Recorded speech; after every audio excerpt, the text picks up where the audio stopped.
You're listening to Cowley's Instructor Podcast, where the learning never stops.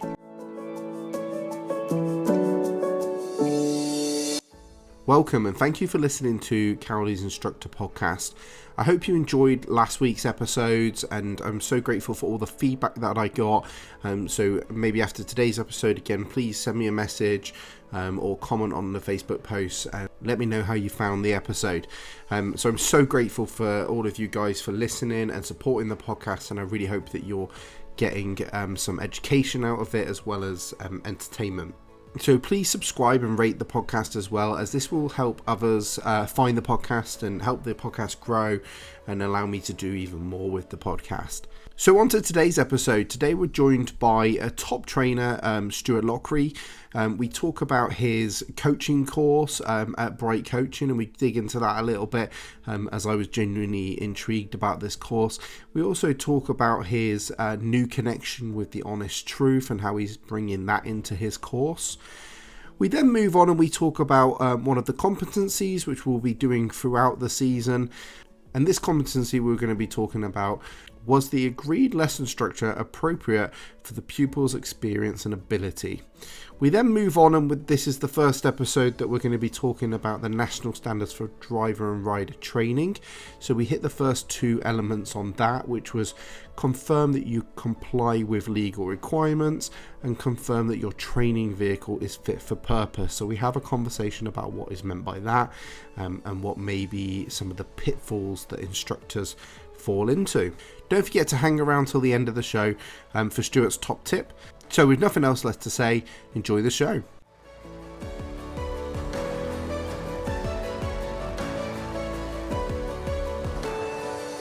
So today I'm joined by Stewart, and Stewart is someone who feels like you burst onto the scene, but I feel like it's probably a little bit like when you see those images of an iceberg, where there's all this stuff underneath, and then we just get to see the little peak, and it might just be because of the circles I like go in, but from my perspective, it feels like you jumped onto the scene and have started putting yourself out there, and what you're putting out is amazing, and so that got everyone's attention. But my guess is there's a hell of a lot of work that went on before we noticed.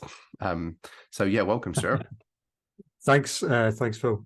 Thanks for having me on your podcast. I really appreciate it. I think that's a fair comment. I kind of feel like I think I have a reasonable profile in Scotland. Certainly Glasgow, Edinburgh, Perth, Inverness. These are places that I go to and do training courses, and I've been through my work with the ADI-NGC, which I'll talk about in a minute. I get to know various associations, Aberdeen, so I feel like I'm kind of known up here. I'm not the kind of person that's overly active on Facebook groups. I'm not the kind of person that will contribute to discussions around that kind of thing. So I think it's probably a geographical thing, but I've not really put myself forward as, trying to be nationwide or anything like that. Not until very recently. That's not been one of my aims. But it's good to be described as busting onto the scene with some interesting stuff. I'll take that every day of the week, Phil. Thanks. Fair enough. And yeah, so I think I remember the first time I met you actually was at the Kempton conference, and yes, you were introducing me onto the stage with Lou Walsh, who had dragged me onto the stage at the last minute.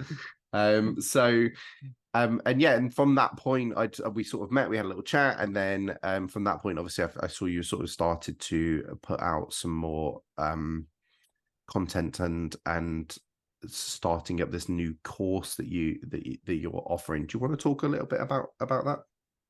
Yeah, I can do. I guess just probably it might help to do a little bit of background when I say, like, what I've been doing for the past kind of 16 years. I've been an ADI and a trainer for 16 years. I own a driving school, which is based in Glasgow. That's Caledonian driver training.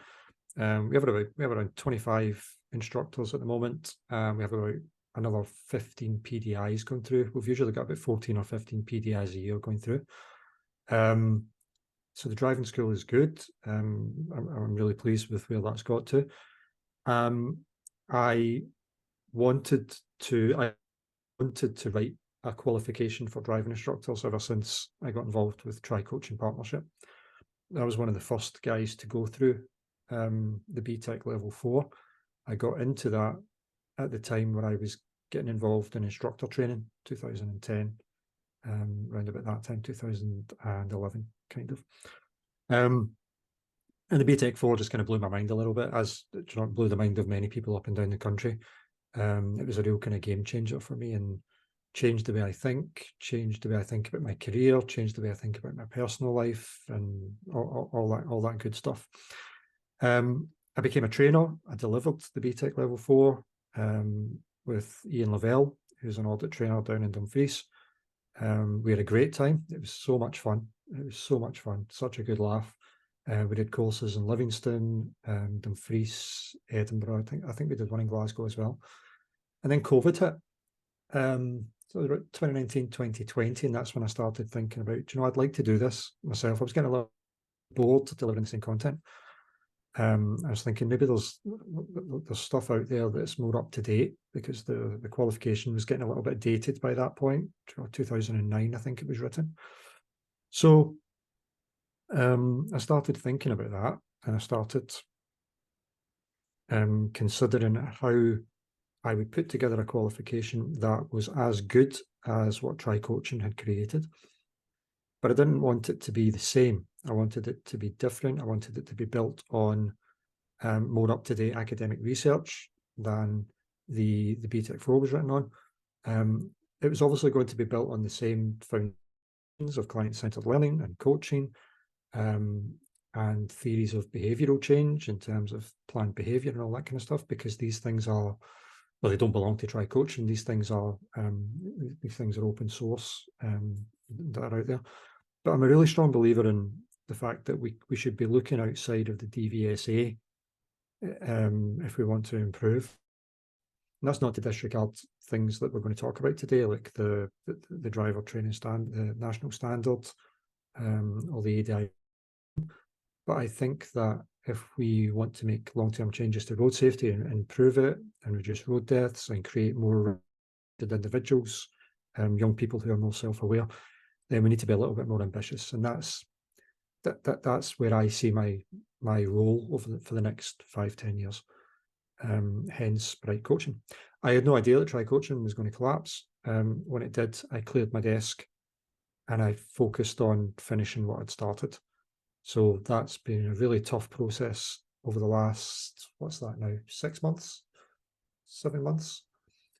But a lot of people think I've written this course to replace Tri-Coaching, but that wasn't the case. It was always the idea that there would be 2 accredited qualifications on the market. If you'd done the BTEC 4, you could come and do mine, and you would not be wasting your money. You could choose between the 2, or ideally people would do both, because there's plenty of stuff there for instructors to learn.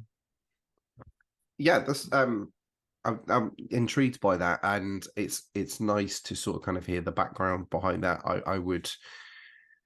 I didn't think you'd done it to replace Tri-Coaching, but I obviously saw there was a similarity in that sort of sense, partly because I knew that it wouldn't be possible to have written it that quickly. So exactly, yeah. I'm absolutely knackered as it is with what I've done. It's been hard work. No, absolutely. So talk, like, maybe because I've done I did the Tri-Coaching, the BTEC, and a great course, and it's a shame it's not out there. So I wonder if you could just like clarify some of the, and I know obviously I don't necessarily want to give out your content from your course, but what are some of the differences then? So if I came to do your course having done the BTEC, and because my guess is that you may find that a lot of the people that come to do that course are the type of people that would have done, that are looking for that extra level of training. What am I getting that's going to take me above and beyond? So yeah, good question. Obviously we have to build on the same principles of coaching and client-centered learning, which are there. One of the challenges with the qualification is pitching it at both levels. So levels of people like yourself, kind of the well-known trainers who I would obviously like to come and do this qualification, and people who are perhaps new to the industry, whose training, for whatever reason, has not really touched on client-centered learning and coaching, because we know that there is training out there that doesn't really do that. It's still very much core competency focused, and just maybe a little kind of sprinkling of coaching somewhere to get some points on the marking sheet, unfortunately. So there will be pre-work.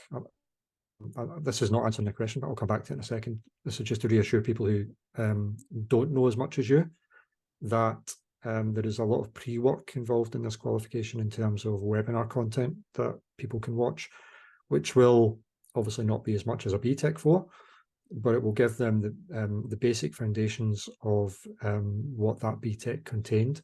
It will point them to resources. It will signpost them to books and other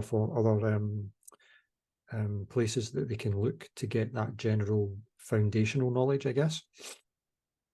That's not difficult to find now. That's one of the great things that the BTEC did. Just so many things opened up. One of the examples I love to use, and I know you did this in your book club with Terry's podcast, the Jed and Claire's book on client-centered learning and driver training. So that's a tremendous place to start for anyone who's not done any kind of qualifications, who has not been exposed to coaching client-centered learning through the Part 3 training. So we'll be pointing people to resources like that. If you've done the BTEC level 4 and you're more advanced as an instructor, more advanced as a trainer, then what we've done is we've built in some more advanced coaching concepts.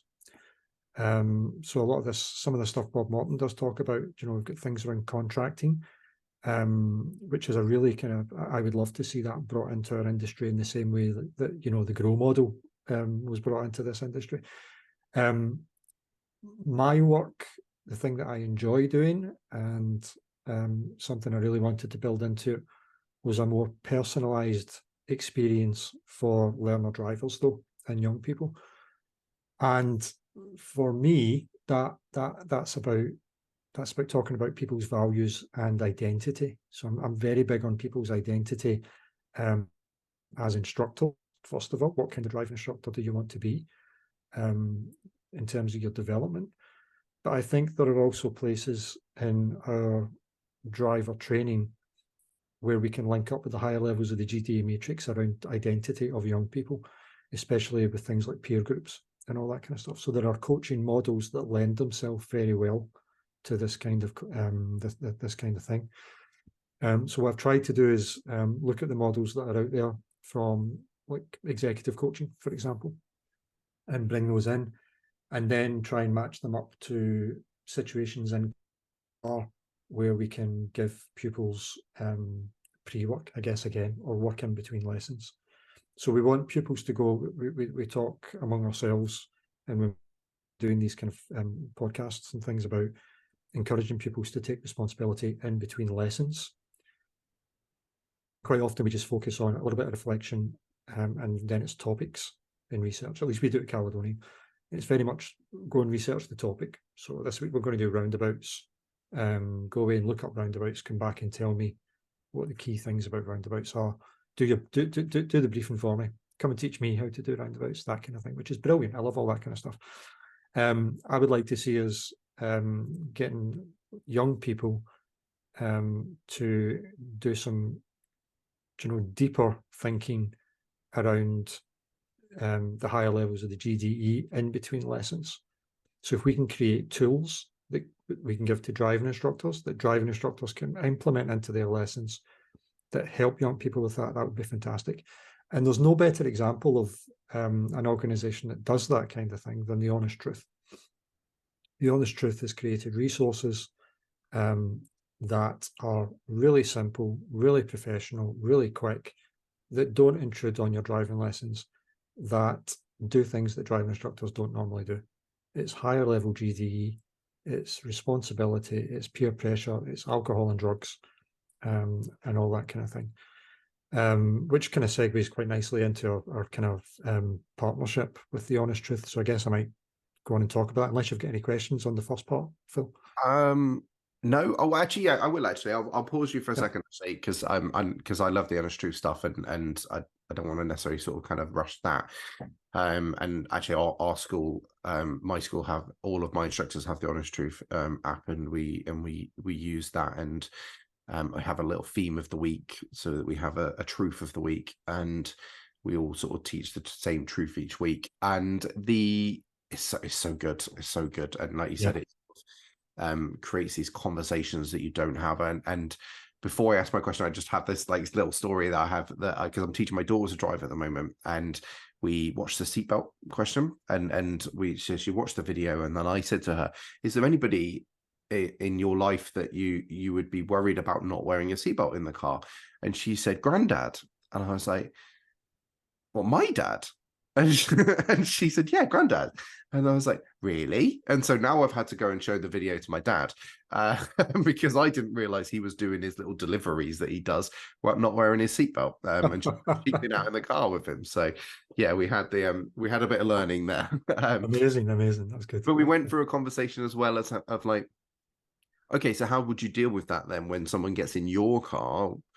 And I think that's really important when you talk about these things, is not just to talk about the risks and who might do this, but actually create solutions so that when they come up in real life, they have a little, so it might be slightly different, but at least they have an idea of how they're going to handle that situation.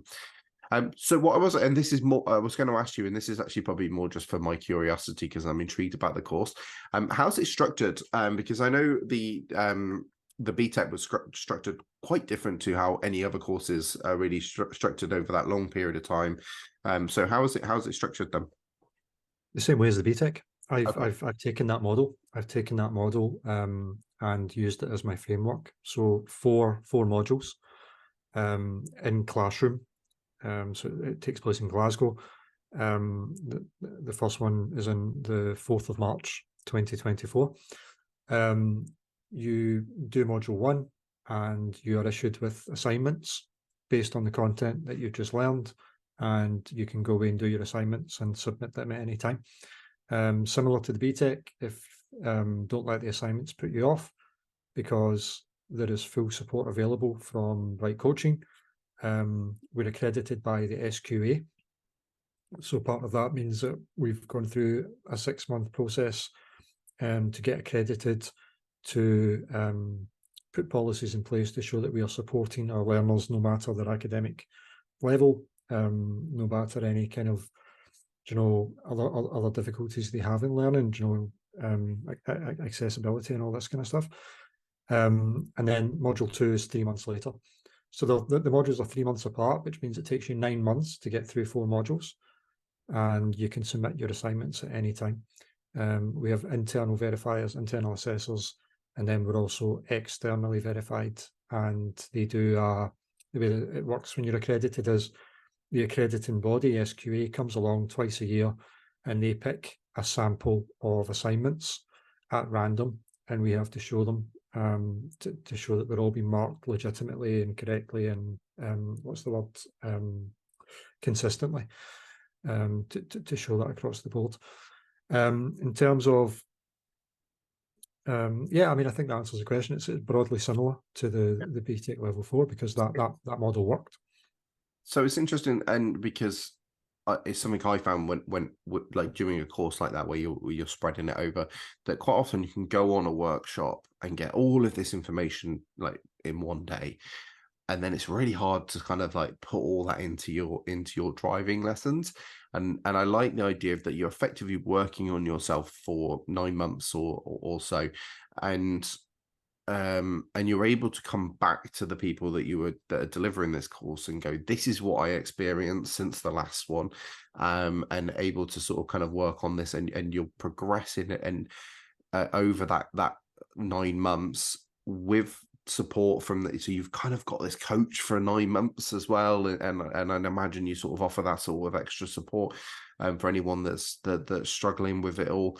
And that's how, so I find that when I've tried to change things in my lessons in the past, some of it sticks and some of it doesn't, and then you forget it. But I think actually, if you're consistent with it over that 9 months, they become the way you train, and so it just becomes the way you train. So I think I like the idea of that concept of spreading it out. I think that's a much better way of offering a course. Not that there's anything wrong with like a quick workshop, particularly if you've got a standard. Yeah. I mean, if I can just pick up on that before you move on, Phil, a couple of things.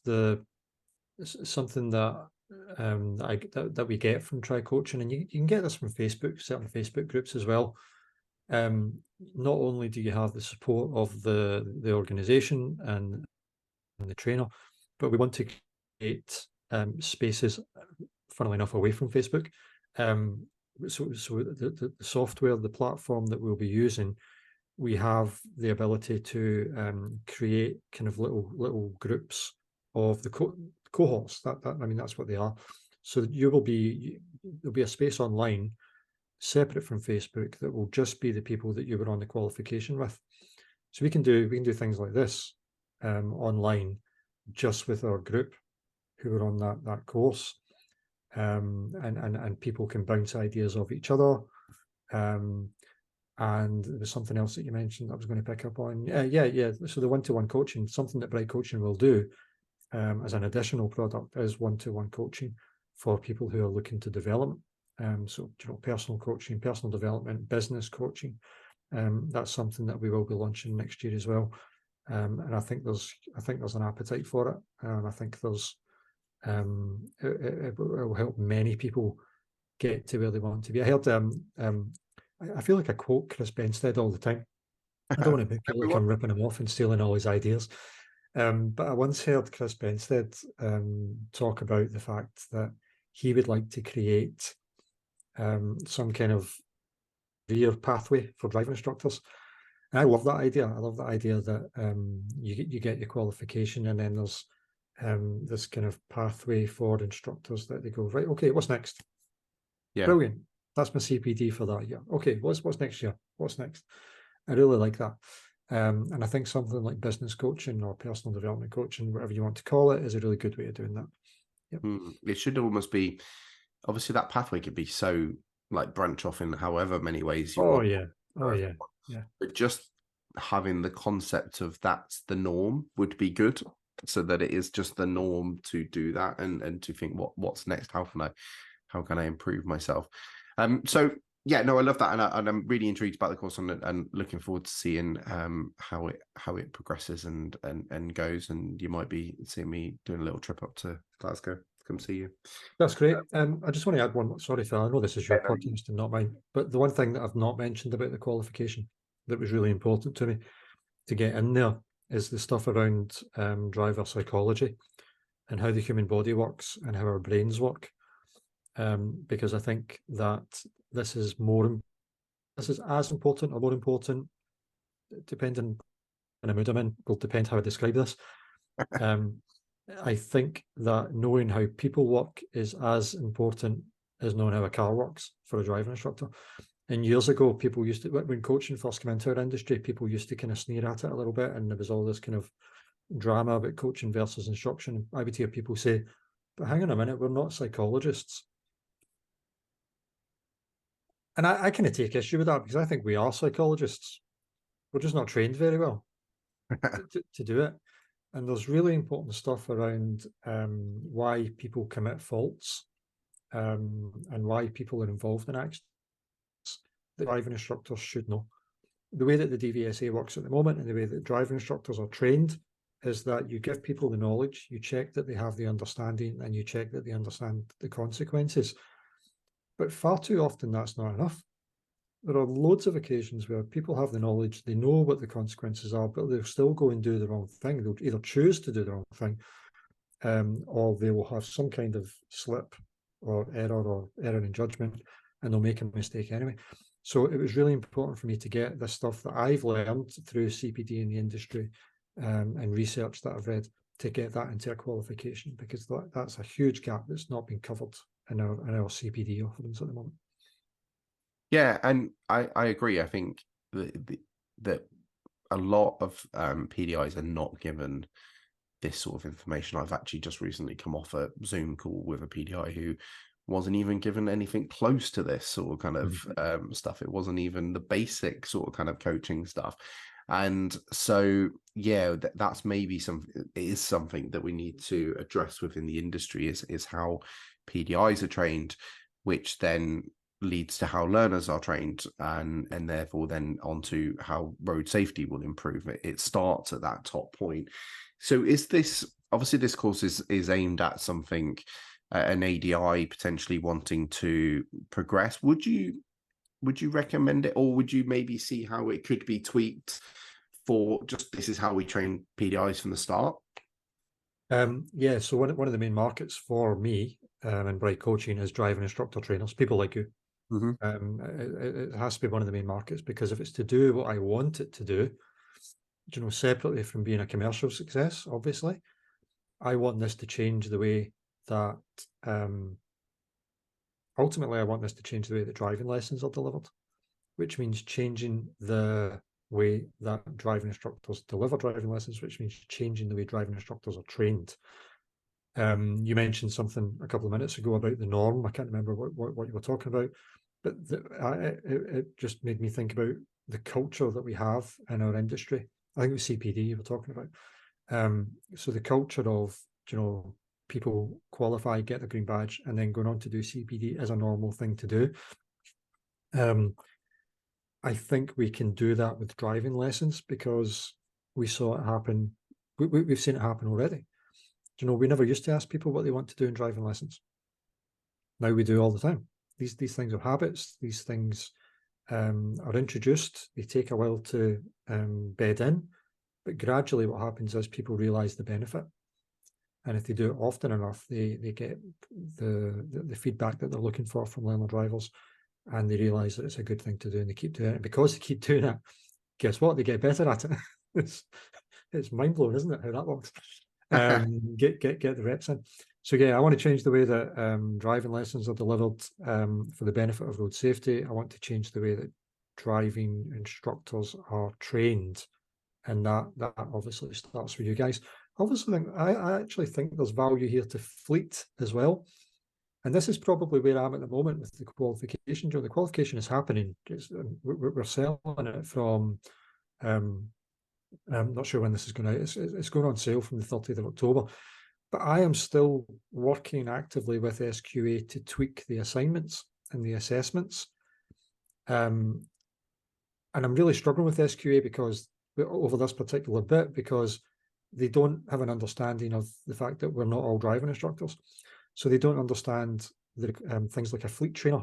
How do we challenge a fleet trainer to change his attitudes or improve his knowledge and skills in a particular area? And then how do we assess a fleet trainer on this who maybe doesn't have any learner drivers? So that's kind of one of the final strands that I'm working on with the qualification just now. What I thought you were going to ask me was, is this suitable for PDIs? And I would say no. By all means, if you're a PDI listening to this, stick it in your diary for after you've qualified. But this is not something that you want to do, because I would worry it would distract you from your Part 3 test. So stick with your trainer, assuming it's a good trainer, for your Part 3 test. And then this would be one of your CPD options for further down the line. Yeah. And I agree that potentially there's almost like it could be too much information to start with. You need those basics first, but then I'm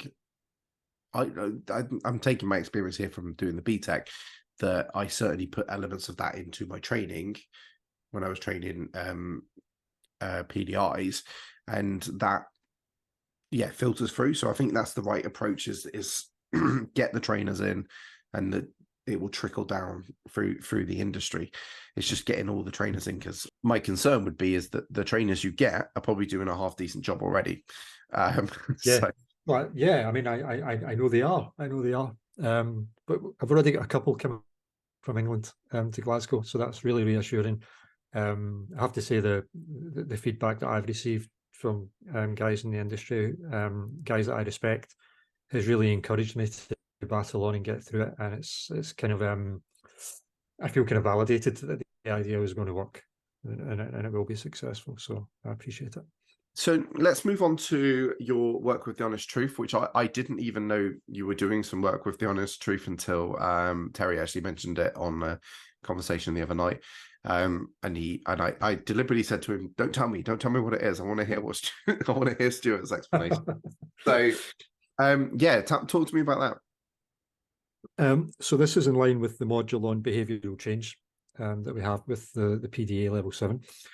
And I was just sitting one night and I was watching the webinar. I don't know if it was the launch webinar or not, but it was one of Ollie's webinars, and Liz Box was on it. And I know Liz, I've spoken to Liz. I've spoken to Liz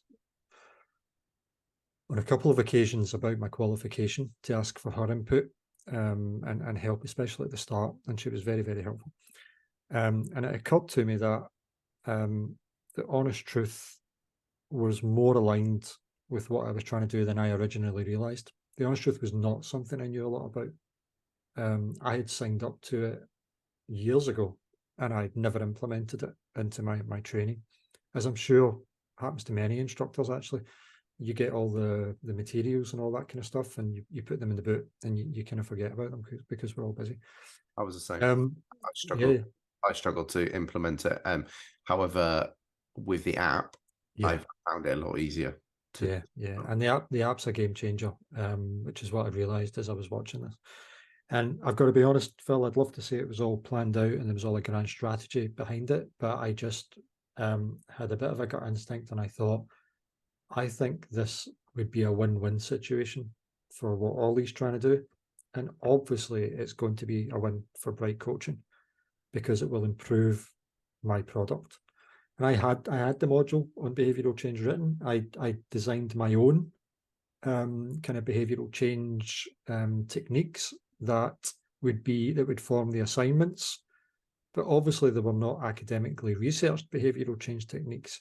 They were copied from other things that I'd read or seen. And there was no videos or anything like that. I didn't have an app or anything. So I did a very old-fashioned thing. This is actually the week before the expo, and I knew that Ollie was going to be there. And I thought to myself, I really can't be that guy who goes up and collars a former copper and says, listen to me, here's my elevator pitch. I want you to work with me. So I did a very old-fashioned thing, and I got my friend Sue Duncan, who's the secretary at the NGC. She's a legend. I asked Sue to introduce me. How old-fashioned is that? And Sue did, obviously, and Ollie being Ollie, this was over email, and Ollie said, yeah, let's get a call. You free tomorrow? Got the Zoom call with Ollie. 2 hours later on a Zoom call, I basically pitched my qualification, pitched what I was trying to do, and he said, love it. And he just was all in. I had a breakfast meeting with him on the morning of the expo. So I had to get up even earlier than the rest of you. And go through a few more details, and we've been thrashing it out since. And basically what's happened is I've rewritten the model on behavioural change to put the honest truth at the centre of it. We obviously need to, there's a little bit more to it than just here's the honest truth, go and deliver it. Because if you want that, you just subscribe to the honest truth. What we do on the qualification is discuss the whole area of behavioural change around healthcare, around the criminal justice system, because the stuff that they're talking about in road safety through REC reports and all that kind of stuff. Fiona, I'm sorry, I can't remember Fiona's name. Is it Fiona Fife? And Mark Sulman were heavily involved with the REC in focusing on behavioural change. And what they're finding is that the stuff that works in healthcare settings can also apply in road safety, or it should also apply in road safety, because it's all human beings. It's all the brain. It's all getting messaging across and encouraging people to form habits. So there are some incredibly useful parallels that we can use in our industry, and that's what we're trying to do. And then what we're doing is we're encouraging them to use the honest truth. So now you know the Now you know the science behind it. Now you know the research behind it. Now you know the academic argument. Here's a tool that you can go and use, implement into your driving lessons, make a difference. And now you know, and this is something I spoke about with Ollie. This is not to disrespect the honest truth in any way. Obviously, I love the honest truth because I wouldn't have approached them. But there is an element of, I think there is an element of people signing up for the honest truth. Not, I hope I don't get shot down in flames for this, not solely for the road safety benefit, but because it's a business benefit. It's added value for their learner drivers that will enable them to stick their prices up a little bit. Now, there's absolutely nothing wrong with that. I'm a businessman. I understand added value. But I think that the honest truth will get more purchase in terms of its messaging if driving instructors understand the background behind behavioural change, which is why the honest truth exists. And that's what we're trying to do. Yeah, no, I love that, and I'm intrigued by this. That it's a business concept, because I think you can do both. Absolutely, like we signed up to it because it is a good tool, but also signed up to it because it's a great way of saying, hey, look, we're going to try and keep your kids alive, not just pass a driving test. And so it can be both. But I also agree, and maybe this is something that obviously going through your courses is a way forward with that, but also something the honest truth maybe need to, and I think they do it with Zooms and stuff, but maybe they need to get a trainer on there who can help ADIs come up with those sort of kind of conversations that they have, because it's something I did with my guys. When we said we were going to implement it, it wasn't just like, here, go show them the videos. It was like, these are the conversations that they should then lead on to. These are the questions you should be asking to sort of aid those videos, because watch a video, turn it off isn't gonna change behavior. And so having those conversations, so maybe that is something that obviously going off to your course would be one way, but maybe it's something the honest truth could also implement, is some suggestions on how to implement it. But I know Ollie, from speaking to him, that he wanted to be as least intrusive as possible into a lesson. So he didn't want to necessarily go, this is what you should, like, telling instructors how to do their job. But maybe there is an element of, here's a new tool, here's a manual. Yeah, I think that's bang on. I think it's understanding the difference between CPD, training and development, on the ADI side, which we all need, and then the tools like the honest truth. The honest truth is a tool. It's an excellent tool, and that's the kind of we're not quite meshing yet, I guess, is the way to think about it, and we need to kind of marry those up a little bit. Yeah. So let's move on to our section about the competencies. And so today's competency, we're going to talk about the number 2, which is, was the agreed lesson structure appropriate for the pupil's experience and ability? So do you want to just talk to me about what that means to you, Stewart? Yeah, sure. So it sounds, these all sound very easy when you just read them like that, don't they? Yeah. So I'm just going to read a little bit out, because I know this is a podcast and people will be driving maybe as they're listening to it. So the lesson structure should allow the pupil to progress at a manageable rate, stretching them without overwhelming them. So the way to think about this. Sorry, Joe, can I just jump in a second there? Because obviously you've read that from the ADI one, and I just want to actually make it clear to everyone about that obviously all these competencies come from the ADI one, and there is a section in there that basically describes what the DVSA are looking for. So obviously come listen to us talk about it, but if you want that, if you're more of a visual reading sort of learner, then head over and find the ADI one. Yeah, bang on. Good point. The ADI one is the guidance for driving examiners that and how to assess you on your standards check and Part 3 tests. It's like a cheat sheet, isn't it? It's like a cheat sheet for your tests. So yeah, get yourself familiar with it. every course that you go on, every workshop that you go on, or every video course that covers the competencies is taken from this. So this is the source, isn't it? Yeah. So lesson structure should allow the pupil to progress at a manageable rate, stretching them without overwhelming them. So too often we see assessments with PDIs, sometimes Part 3 tests, sometimes standard checks, excuse me, where the instructor plays it safe. So the instructor has it's a side effect of you planning ahead for your standards check or your Part 3, and spending a week thinking about your route, thinking about your pupil, obviously, and who you're going to take, and then picking a pupil, thinking about what subject you're going to teach or what topic, and then thinking about your route. And the mindset around what you want your pupil to do is a bit of a challenge for instructors, because if people were honest, what they want their pupil to do is not to make any mistakes that catch them out.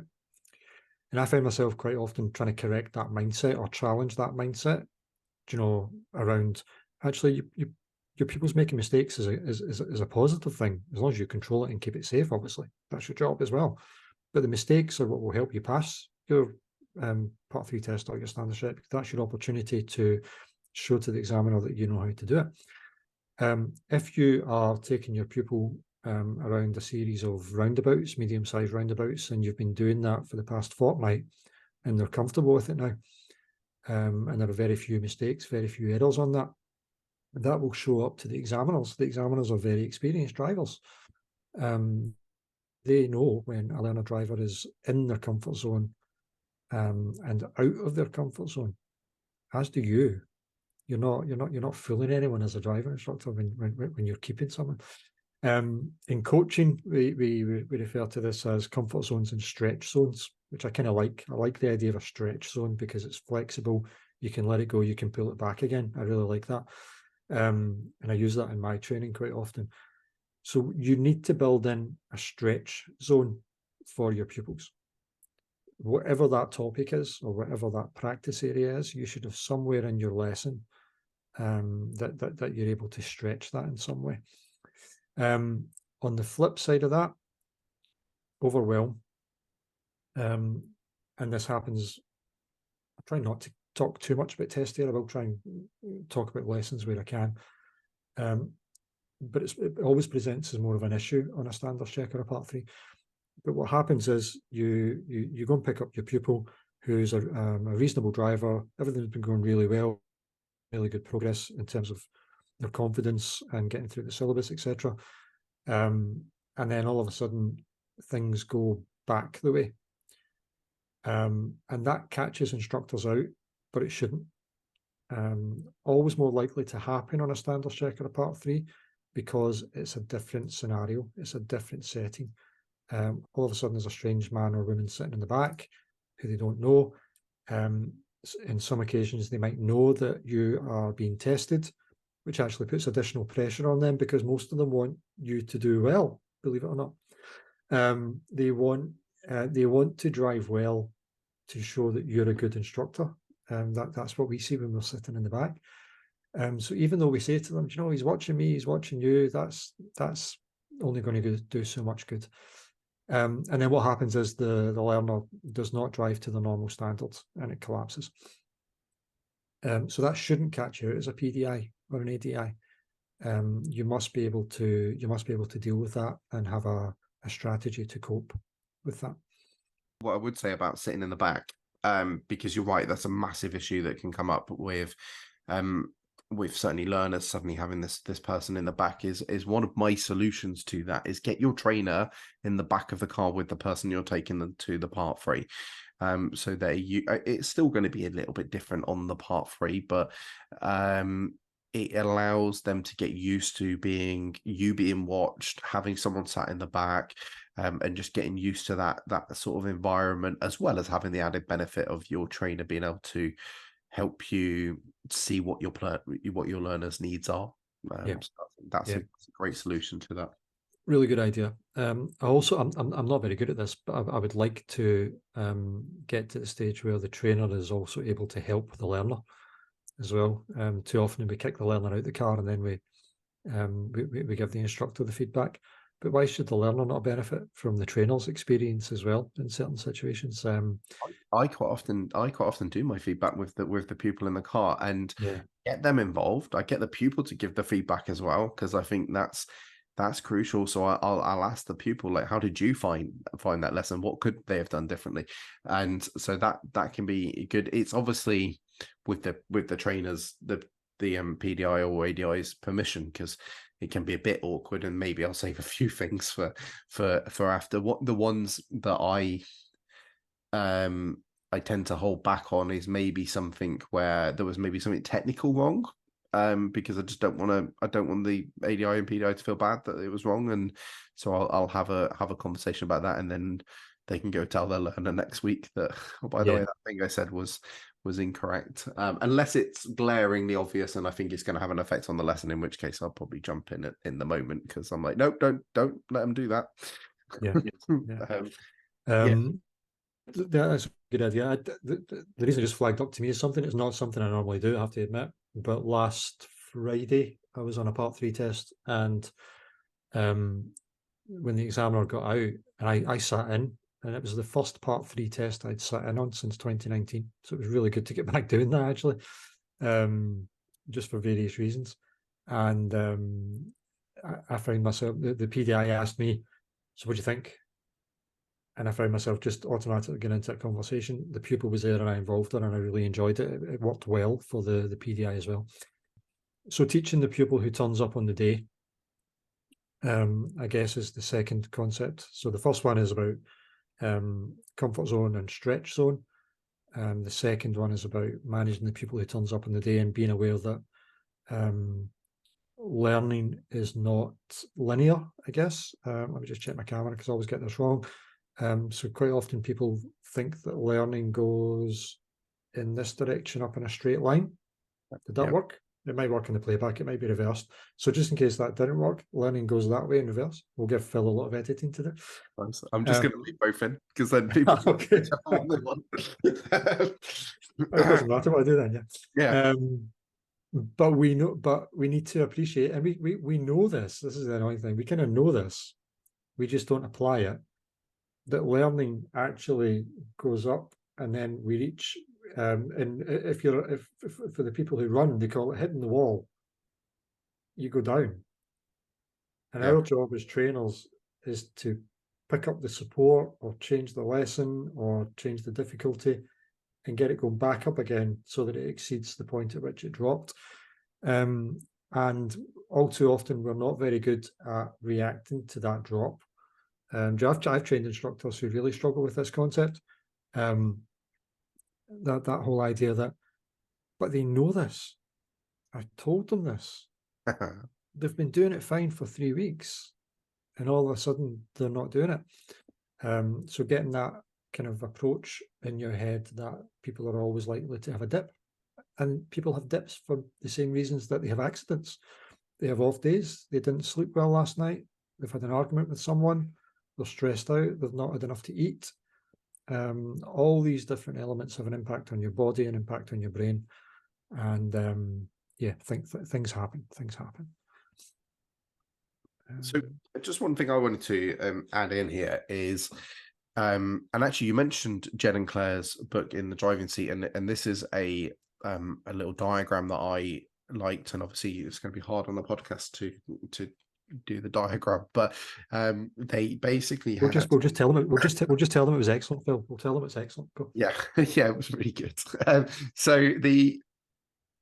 on the bottom they had challenge, and then on the way up it was support, and then they have 4 boxes in the middle, and for me this competency is all about that, where you are tweaking the level of challenge for the pupil, or tweaking the level of support for the pupil to get that sweet spot of learning. So if it's too much support, and obviously that then links to other competencies, But if there's too much support and you're helping too much, then it's not pitched at the right level for the pupil. If it's too easy, like you said earlier, not pitched at the right level. And I think tweaking those two dials is a way of making sure you've got that pitch right. So what I wanted to ask you actually then, so if we're talking about pitching this this lesson at the right level for a pupil, obviously we can change our level of instruction and change the challenge. But what if you had a situation for, let's say, for example, you've got a pupil, you've been doing roundabouts and it's going well. And I think this is something that I think it barely ever happens because of, like you said, the pupils tend to like regress on a part 3. But let's say we're doing roundabouts, we've got 5-10 minutes left and it's going well. And I think that freaks people out because they talk about, well, should I go and do a maneuver or whatever? What would you do in that scenario to tweak that level so that we're still pitching it at the right level for the pupil? Yeah, it's so annoying. It's so annoying. Yeah, so this is the downside to the fact that the tests are only 45 minutes now, because when it was an hour, it was always really used to work really, really well. That you would have that plan B up your sleeve to go and recap a maneuver or something like that. It was good. Yeah, so if your pupil is driving well, and you're not sure what to do for the last 10 minutes, I mean, I kind of, there's a part of me that wants to say you've maybe not done enough on your part 3 test, because either you've missed things, you've not analysed. It's very, very unusual for a learner driver who's not at test stand to drive very well for 30 minutes, 35 minutes, without something to talk about, without something to analyse, without something to elicit feedback on, and get some thoughts on and have a conversation around. That's very unusual. So my first instinct there is that something's probably been missed. The second thing is, has the lesson been too easy? There's maybe not been enough stretch built in to that. And it doesn't need to be built into the lesson, but maybe it's the stretch that you need to have up your sleeve as the plan B. Instead of recapping a maneuver, you've got to think that way. Because I mean, you would do that. I'm putting words into people's mouths here. We do this every day on our driving lessons, though, do we not? We know when someone's ready to have a conversation about making things more difficult. The challenge is on a part 3, you might not have time to go to a different area to do it. I don't know. It's a tricky one, Phil. It's a tricky one. I think when it does happen, unfortunately, my instinct is that You've already something's been screwed it up. missed. Sorry? But you've already screwed it up by That sounds really harsh. That sounds really harsh. Sorry, guys. Yeah, no, I agree, and I think you actually you nailed it on the head. I think with the fact that it's the 45 minutes, and also that the nature of the test means you might not be able to go and find that more challenging roundabout or something, because you haven't got the time to go there, whereas you would do on either a normal lesson or a normal course of lessons. You'd say that you'd get to a point and go, okay, next week we're going to go do this, and you can't do that in that last 10 minutes. So for me, I think probably two things I would do is either, and you may have already done this, confirm understanding and knowledge of what's happened. So get the pupil to go do it and talk you through it, and check that they're understanding, because that's a nice way of sort of finalizing that sort of kind of lesson and showing that the pupil is understanding. I always tend to send my PDIs out with these ideas just in case, and it's like a break in case of emergencies sort of kind of moment, which I have seen them use this way too early. So questions that make it more challenging in the thought process rather than the challenge of the physical driving. So the roundabouts can be the same, but we're thinking about different stuff. So for example, how would this be different at night? how would this be different in the rain? How would this be different if you had your mates in the car? So it's actually linking back to kind of what you're talking about in your course, getting them to think about those higher levels. And I think that's always a good go-to way of making a lesson more challenging for a pupil without the ability of being able to actually make the roads more challenging. And how would you make this decisions differently in certain scenarios? I think that can be a good go-to way, but I'm always cautious of, and I've seen this when I sat in the back of a part 3 once. I'd given him some questions that might be appropriate if it's going well and if you're struggling. And he was doing, I think, his second loop around town, and he chucked it in, and I was like, "Whoa, not yet, not yet," because it was just, at that point we were still trying to spot hazards, and he started chucking in this deep thinking question and just threw the pupil off. And this is again where this competency for me comes in, is pitching it at the right level. So asking that pupil that question gets you marked down on this one, because it wasn't the right level for the pupil. The pupil was still struggling to spot people walking out and stuff. So don't start asking them, like, I think we were driving past a pub and he asked a question about, like, how would this be different on a Saturday night? And it's a great question. It's a great thing to start talking about and discover, but not right now. And I think that's the key here, is that it's pitching it at that level for the pupil, and constantly. I quite often talk about tweaking the dial of the lesson. It almost feels like a driving lesson feels to me a little bit like you're tuning in an old radio and you're trying to get the sound right, and every time you get it right, the wind changes or something, and you have to tweak it again to get the sound right.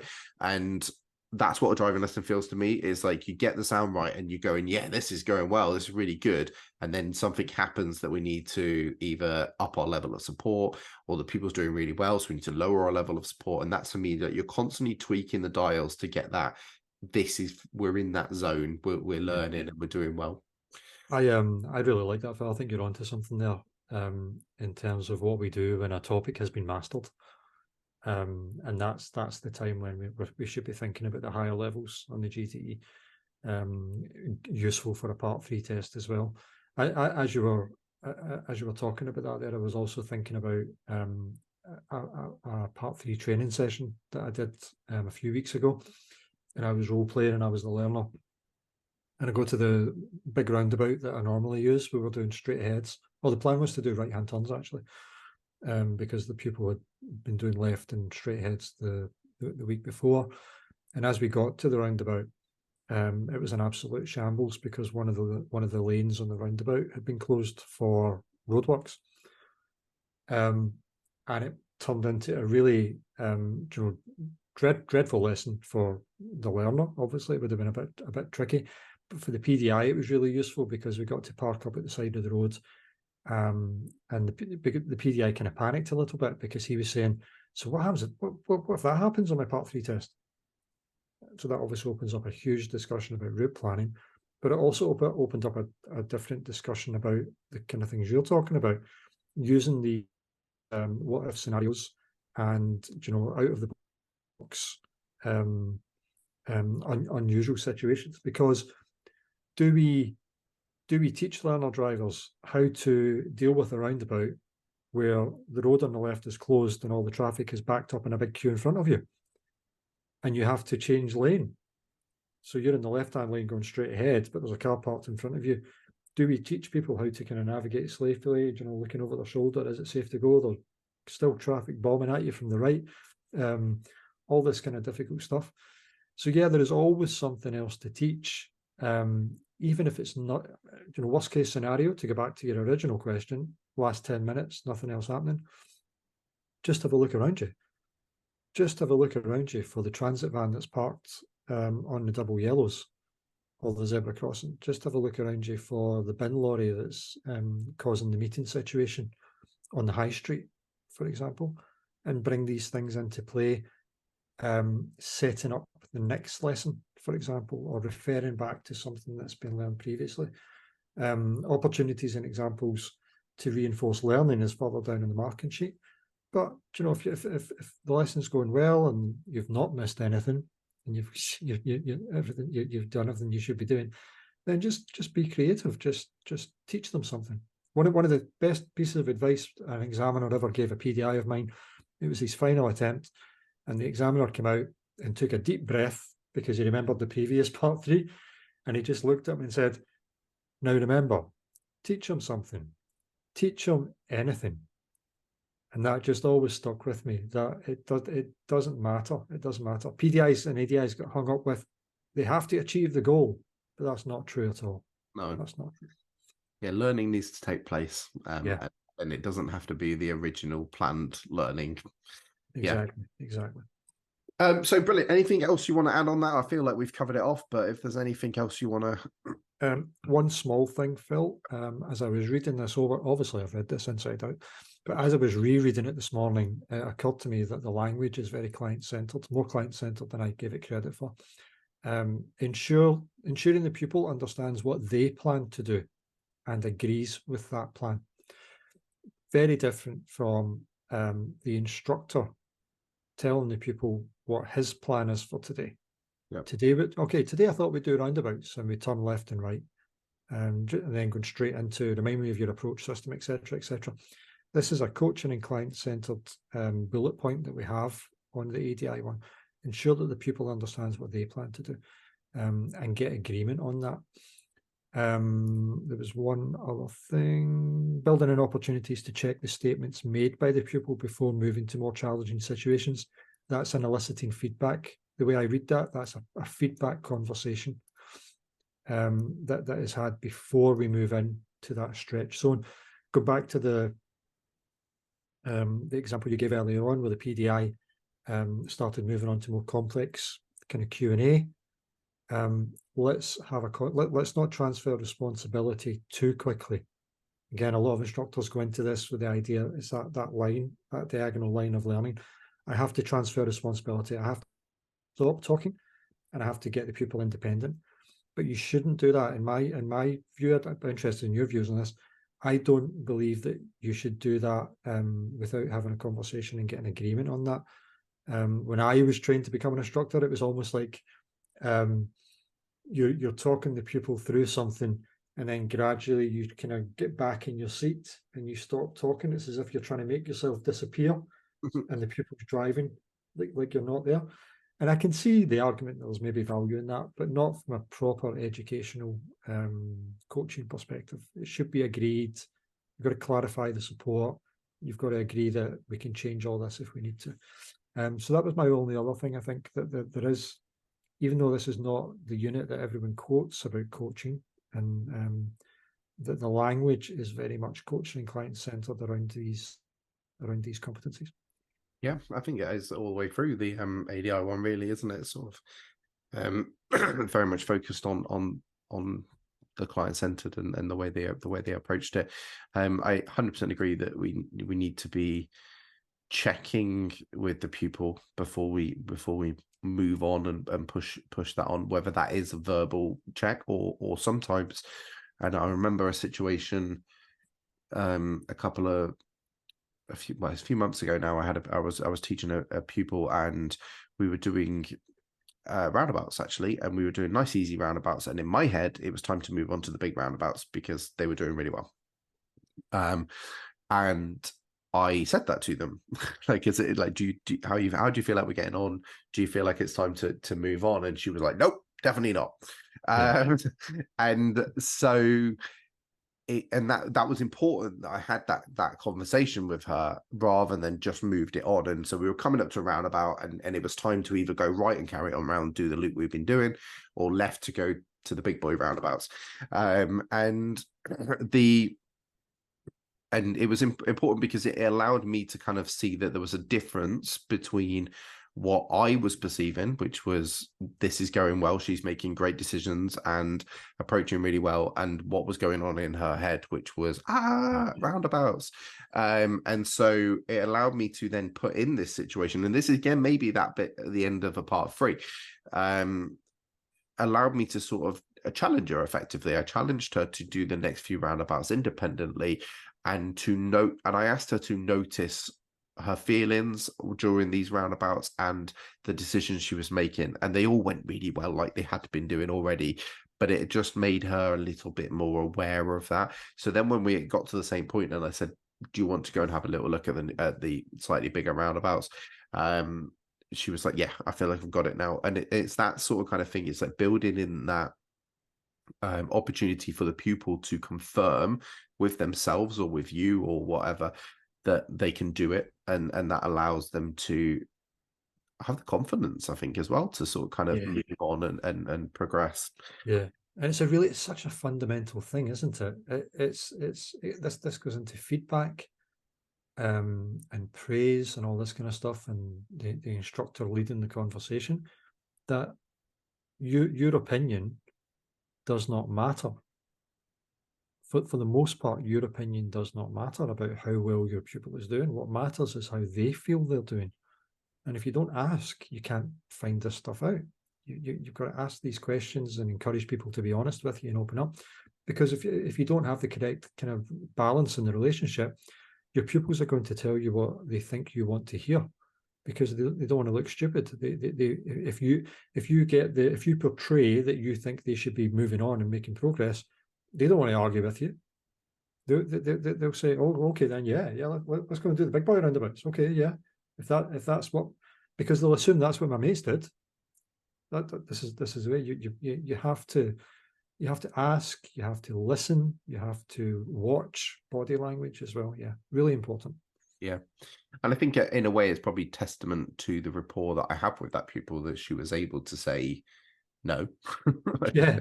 I don't want to. Yeah.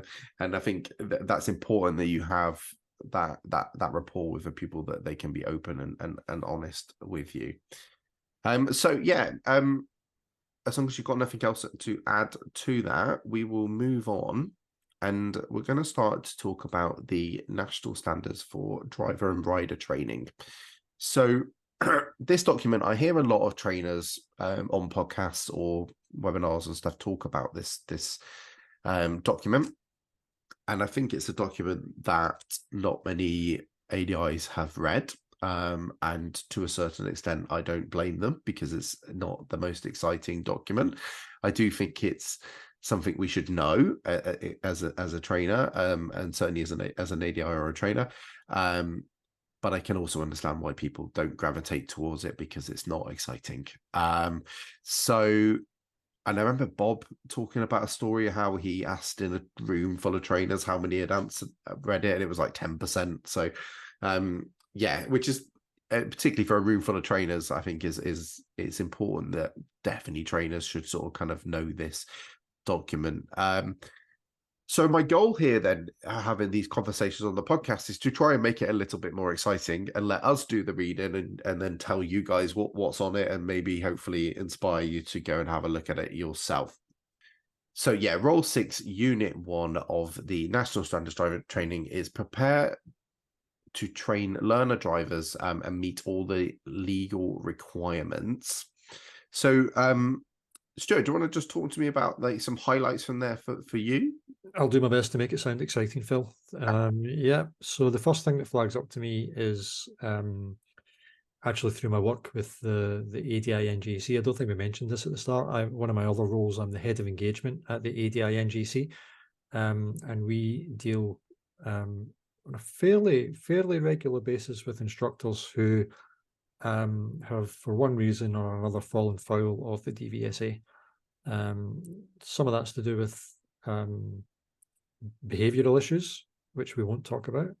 But some of this is to do with just a misunderstanding or a lack of knowledge around this particular unit. In particular, under performance standards, I should clarify, this is Unit 6.1.1, confirm that you comply with legal requirements. And number 3 in performance standards is that we should comply with organisational and legal requirements to report any change to your status as an instructor, such as convictions, medical conditions, changes to your eyesight. There's 2 things there in particular that are important. Eyesight. I think, actually, maybe not PDIs. Maybe we don't. PDIs are not as aware of this. Maybe this is something you kind of learn on the job at the moment, unfortunately. We check our learner's eyesight on lesson number 1. But quite often you can be training that learner driver for a year before you take them to test, especially with test times at the moment. So you should be checking your learner driver's eyesight closer to test date, so that if they do need to go and get checked and get glasses or a change in prescription, that they have time to do it before the test. But you need to be on top of that as well. If you've not had your eyes tested in a year or two, then it could be the case that you no longer are able to read a license plate from the prescribed distance. So I was going to say keep an eye on that, but that would have been a terrible pun for your podcast, so I'm not going to say that. Please pay attention to that. Medical conditions, I'm trying to think. I have a feeling that there are medical conditions that instructors have approached the ADI and JC about, and there is always specific guidance about these kind of things. So somebody coming back from having a stroke, for example, a TIA, you may need to be signed off by your GP, for example. If there are heart issues, if you've a heart issue or like a minor heart attack or something like that, which is more common than we like to think, you will have to go and complete, in Scotland anyway, you go and complete like a cardio rehabilitation kind of thing, and then you'll be fine. Your license will be fine. On the flip side of this, so that's performance standards, your physical ability to be a driving instructor. But there are more. So before you move on there, can I just jump in with those medical conditions? Because I think it's like you can sort of kind of hear you saying there that you're trying to remember it and it's not off the like tip of your tongue, because it's the sort of thing that you would go and research it if it happens. And I think probably what we need to get across here that is you don't need to know exactly all the lists of everything that you need to tell the DVSA about. What you need to know is that if you have something happen, a medical incident or conviction or something similar to that you need to, that's when you need to go and actually think. You just need to be aware that you might need to tell the DVSA, and therefore, or the DVLA actually as well, for your license of being able to drive, and they're probably two are probably quite a similar list. Just be aware that there may be, and then go find it out. Go and speak to the ADI and JC or research it yourself. I think that's probably the key for me. Yeah, absolutely. Don't ignore it. Don't ignore it, and don't assume that everything will be okay, because it's your job, it's your livelihood. Make sure you're on top of it. And then on the other side of from performance standards, we have knowledge and understanding, and this is the one at the NGC actually that we see more. And there's a line here that refers. Sorry, I'm just reading something else. No, yeah. A line here that states you must know and understand the types of offence you must report under organisational or legal requirements and how they affect your status as an instructor. And the one that we hear more often than we should, for a couple of different reasons, is when driving instructors get points on their licence, and it does happen quite often. So I'm not passing judgment on that aspect of it at all, but if you don't tell the DVSA that you have picked up a couple of penalty points on your driving licence, and then subsequently you end up maybe at 6 points, they will take a very, very strong view on that. And the decision on how they deal with that will be weighted by your honesty. Have you told the DVSA that something has happened? And are you going to do something about it? And we had somebody lose their green badge earlier in the year. It may have been two people. At least one person has lost their badge because of penalty points, and they did not tell the DVSA. Because very few driving instructors are going to get 6 points automatically. But if you get 3 points, you've got to tell the DVSA. And they will mark that, and they'll give you advice and guidance and all that kind of stuff. So it's that, don't ignore it. It's the medical stuff. Don't ignore it. Be honest, be upfront. And then is there anything else on that side? Whether there are requirements to belong to a register of instructors for the training vehicle you're using. That's not my specialist area. I don't deal with LGVs or trailers or anything like that. So unless you've got anything to add to that side. No, I don't do LGV. So I had my first go in a LGV vehicle at the expo. That was brilliant. I was number 2 in the queue. That was brilliant. I would have loved to have done that, but I was far too busy working, Phil. See. stuff down below is about the vehicle. So 6.1.2. 6.1.1 is you, 6.1.2 is the vehicle. And I guess insurance is the big one on this, Phil. We kind of briefly mentioned that before. It may be the case that if your car breaks down and you have a test the next day and you want to borrow a colleague's car, it may be the case that you're not allowed to drive that car. Don't assume that you're allowed to take someone to test in someone else's car. Get the policyholder to check that policy, because they are different. Especially in the current environment, there's a cost of living crisis going on. And I know I find myself doing this with my house insurance, for example. Quite often the insurers will add things on and you will take things off. And that can happen with car insurance as well. It's not, I mean, Phil and I will be the first to admit that it's not our specialist area, but the message here is just to check that. And that's what the driver and rider training standards are saying. You don't need to know the inside of every insurance policy that is offered to driving instructors. You need to know that you need to assume that you need to check. Assume that you need to check these things. Definitely. And I think actually, so something you said there was about whether you're able to drive the car. And I think probably the more important thing to check actually is that you're able to teach in that car. Yep. Because you will probably be able to drive the car, because most driving instructor insurances allow anybody over the age over 25 to drive. And again, I say most because do check. But it's the fact that if you're taking a friend's, like, or even one of your pupils in a different person's car, you're probably charging for that lesson, and so therefore you're delivering a lesson and charging for tuition. So that's a different type of insurance, and that's the bit that for me might not be covered, because actually if it was covered, what's the point of everyone having their own individual insurances if you could just jump into anybody's car and do a lesson? I would say the same as well for things like, and again, I think some insurance companies do cover this for mock tests. Yeah. Jumping from car to car. And again, I would double check, because I think different people do different mock tests in different ways. Now, for me, the way I like to do a mock test is that the instructor who I'm doing a mock test for is sat in the back. Now, that can actually change the insurance because they're in the car. Versus where I think some people do like a swap thing where you swap and you get in each other's cars, where now you're both delivering paid lessons in somebody else's car with no instructor. So again, I would check with the both insurance companies whether that works, because you don't want to find out at the wrong time after the incident has happened. Exactly. Yeah, just assume. Don't assume that everything's okay. I remembered one other, Phil, from the first unit on there. This is going to sound really basic. Confirm that you're registered as an instructor with the appropriate body or bodies, or that you're exempt from registration. So we had a case, I'm sure it was in Scotland, it was in the news anyway, about a driving instructor whose registration, his green badge had expired. And you get, is it 12 months?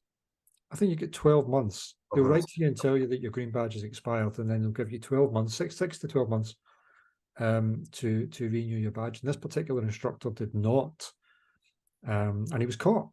He was charged by the police, and he was given a hefty fine. He may have been banned from driving or something like that. But there are laws in place that if you're not registered as a driving instructor and you're charging money, you are breaking the law, and the police will charge you as they should. Yeah, because and it'd be interesting to see why that happened, because whether that's someone who, I don't know, didn't want to pay the license, or whether it's just poor admin. But I like to think of it as poor admin, because I'm terrible at admin, and my green badge expired once, just because life got in the way and we were moving house at the time.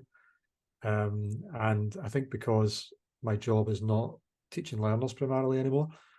If I was teaching learners all the time, I would have my green badge up. But my green badge has fallen off and it's in the pocket of the passenger door. And my green badge expired, and I knew there were letters arriving, and I just never opened it. So it's an admin error. But at some point, you've got to take responsibility for your unopened mail. So anything else from this section? I think that for me, those were the big factors in there. Yeah, I think that's it, Phil. I think it's the other stuff is basic kind of car stuff. I think the message, if it's me talking to PDIs, the message is it's personal responsibility for your own health and your own licensing, and yeah, that kind of thing. Yeah, all good. Yeah, and I think the car stuff, just to quickly touch on that, is effectively have a legal car, which Yeah, I think we've brushed over it because we probably see that as a no-brainer. And I think the only thing maybe from a PDI I would be something I'd be aware of is things like your tires, and warning lights, because I suppose we almost get held to quite a slightly higher standard because we're taking people's test, and I don't want to be that instructor that the examiner says no.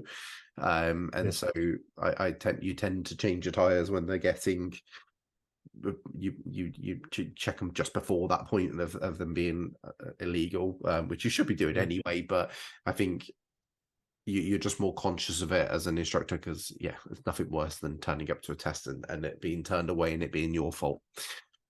Yeah, happened to me. Happened to me. It was a brake light for me. I think it was I was on a training license, and I think it was my second or third ever driving test. And the examiners obviously saw me into the test centre car park doing the park, and they must have clocked that my brake light was out. And of course, what's the show me question? Let's have a look at your brake light. Never been asked about brake lights ever again, ever since. And brake lights are not something that you can quickly change, let me tell you. No. Um, depending on your vehicle, these are tricky things to change. So Peugeots are that has reminded me of a story, and it wasn't my pupil. But so the test would go out if he hadn't have noticed it. And so this person had gone out on a test, and it's summer's day, so the windows were down, and some very nice person from the general public pulled up alongside and leant in and went, "Excuse me, mate, your brake light's out," which any other day would have been absolutely really helpful, very helpful. But on that day, the examiner said, "Oh, can we just take the next left?" Pulled over, went and checked it, and then abandoned the test because the brake light was out. So Oh no. absolutely, yeah, the worst bit of help that any member of the public's probably ever given to a person on a driving test. Oh, that's rubbish. Definitely fell for that.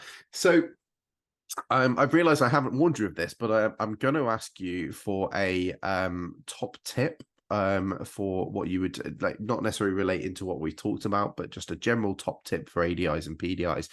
But before you give me that top tip, do you want to just let everyone know where they can find you, how they can find this wonderful course we talked about, and yeah, where they can find you? Yes, of course. You can find us at brightcoaching.net. The website opens on the 30th of October, so it may be open already, depending on when this goes out. There's a contact form on there if you have any questions. There's a sign-up form for our newsletter on there. If you want to be kept informed of new dates and new locations, hopefully going into 2024. There's only one course scheduled at the moment. There hopefully will be another course later on in 2024. You can also get me on Facebook, or you can get me through the ADI and GC. I'm quite easy to find now that people are getting to know me, Phil. Yeah, you can get me at these places. You also got a Facebook group for PDIs? Am I I right? do have a Facebook group for PDIs. It is called Not All Driving Instructors Are Created Equal. And PDIs are more than welcome to join that. It's a very helpful group. We have PDIs from all over the country. We're trying to do something a little bit different in there and not make it about part 3 test. So that's the aim, is to try and get that culture of continual professional development, self-development bedded in at an early stage for PDIs before they're exposed to the more kind of negative stuff that we were talking about in terms of, I think we talked about it off air, in terms of test center culture and social media and all the kind of negative stuff that's out there. Just trying to create a different kind of safe space. So yeah, not all driving instructors are created equal. PDIs are more than welcome to join us on there. There's no selling. It's not about that. The PDIs recommend their trainers to other people within there. They recommend other products, they recommend podcasts and all that kind of stuff as well. Just a good kind of resource to have. Yeah. Brilliant. And then from my point of view, you can find me at caroliesinstructortraining.com, or again, come and find me on Facebook, Carolie's Instructor Training. And the Facebook group that I'm involved in is Lou's PDI group, where we're an admin on that. And again, it's a great community for resources and generally asking questions and making sure you're going to get the right answer. So, Stuart, top tip. What's your top tip for ADIs or PDIs? My top tip is the day that you pass your Part 3 test, start thinking about what your next goal is in terms of your career. So personal development is different from your business development.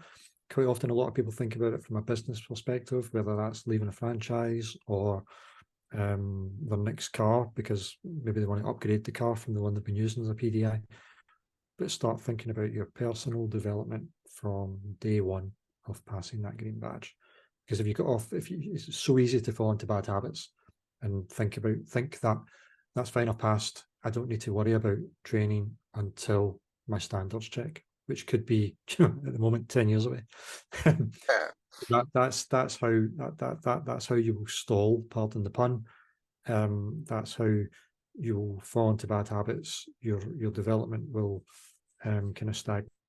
Try not to fall into that trap. Set yourself some goals about what you're going to do next.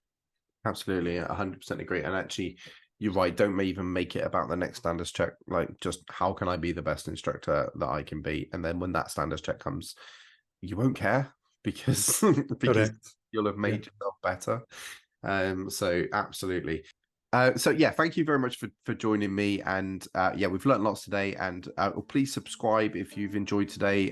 We've got plenty more big trainers coming on to carry on talking about the standards check and the Part 3 and the national standards, and also to tell us their stories. So yeah, please click subscribe. Cowley's Instructor Podcast, where the learning never stops.